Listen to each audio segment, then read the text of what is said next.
পুজোর পদধ্বনি নিয়ে আজ আমরা আবারও চলে এসেছি আরও একটি নতুন জায়গায়, একেবারে দক্ষিণ কলকাতার উদয়ন সংঘ।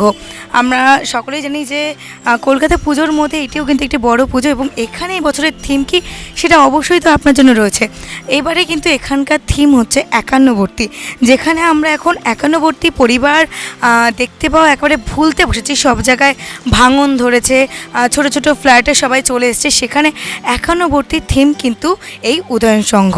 সৃজনে রয়েছে রিন্টু দাস, এবং নাকতলায় উদয়ন সংঘ পুরো প্যান্ডেলটা আপনাদেরকে অবশ্যই ঘুরে দেখাবো।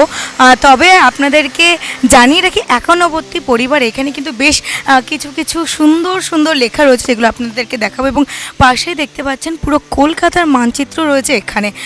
এখানে আমরা দেখতেই পাচ্ছি যে বিদ্যাসাগর পল্লী রয়েছে, এখানে শিব মন্দির রয়েছে, সমস্ত ম্যাপটুকু একেবারে তুলে ধরা হয়েছে এই পুরো প্যান্ডেলটার মধ্যে।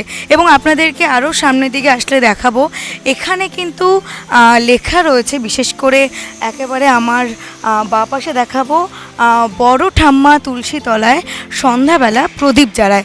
মানে যেটা একেবারে আমরা কলকাতায় একান্নবর্তী পরিবারে দেখে থাকি, যে বড় ঠাম্মা কী করছে, সন্ধ্যাবেলা বড় যারা রয়েছে তারা কেউ তুলসী তলায় পুজো দিচ্ছে, কেউ চা বানাচ্ছে। এর মধ্যে এখানেও লেখা দেখাবো আপনাদেরকে, কাকির ছেলে ঘোরে বড় মার কোলে, একখানি দোলনায় 4 শিশু দোলে। হ্যাঁ, তখনকার যুগে কিন্তু এরকমই হতো, আলাদা আলাদা কিন্তু সেপারেট করে কারোর জন্য কিছু কেনা হতো, একটা জিনিসে কিন্তু সকলে পালিত হতো বা সকলে ছোট থেকে বড় হতো। এবং এখানেই আপনাদেরকে দেখাবো একেবারে অর্ধসমাপ্ত মা রয়েছে।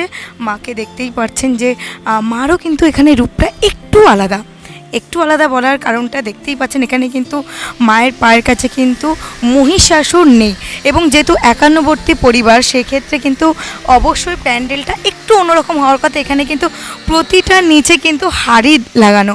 আপনাদের এটা একবার ভালো করে দেখাবো, যেখানে কিন্তু প্রত্যেকটা লেখার নিচে একটি করে হাড়ি রাখানো, কারণ তখনকার কিন্তু বলা হতো একান্নবর্তী মানে পরিবার মানেই হাড়ি একসাথে, এবং হাড়ি আলাদা মানেই সেটা হচ্ছে ভাঙা। এবং এখানেও কি লেখা আছে আপনাদেরকে একবার পড়ে শোনাবো, নিজেদের সুখ নিয়ে কারাকারি নেই, যৌথ পরিবারে সমান সবাই।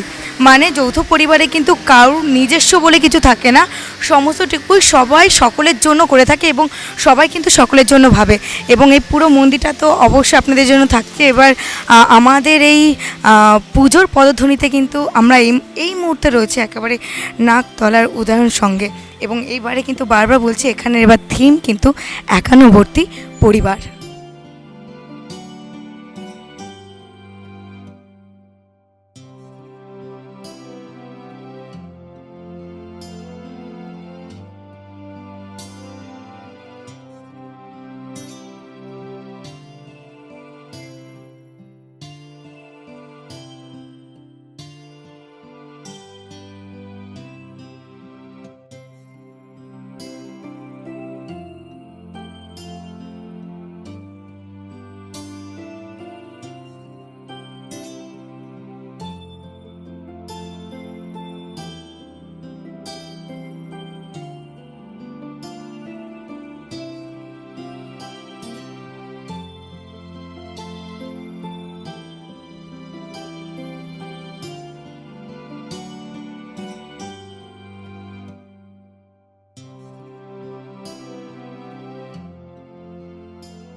পুজোর পদধ্বনিতে আজ কিন্তু ছিল একেবারে নাকতলা উদয়ন সংঘ। এবং এই রকমই পুজোর পদধ্বনি নতুন নতুন জায়গার কিন্তু খোঁজ নিয়ে অবশ্যই থাকছি আপনাদের সঙ্গে, শুধুমাত্র বাংলার পালস টিভিতে। ক্যামেরা সত্যজিৎ শাহের সাথে পৌলমী হালদার, বাংলার পালস টিভি।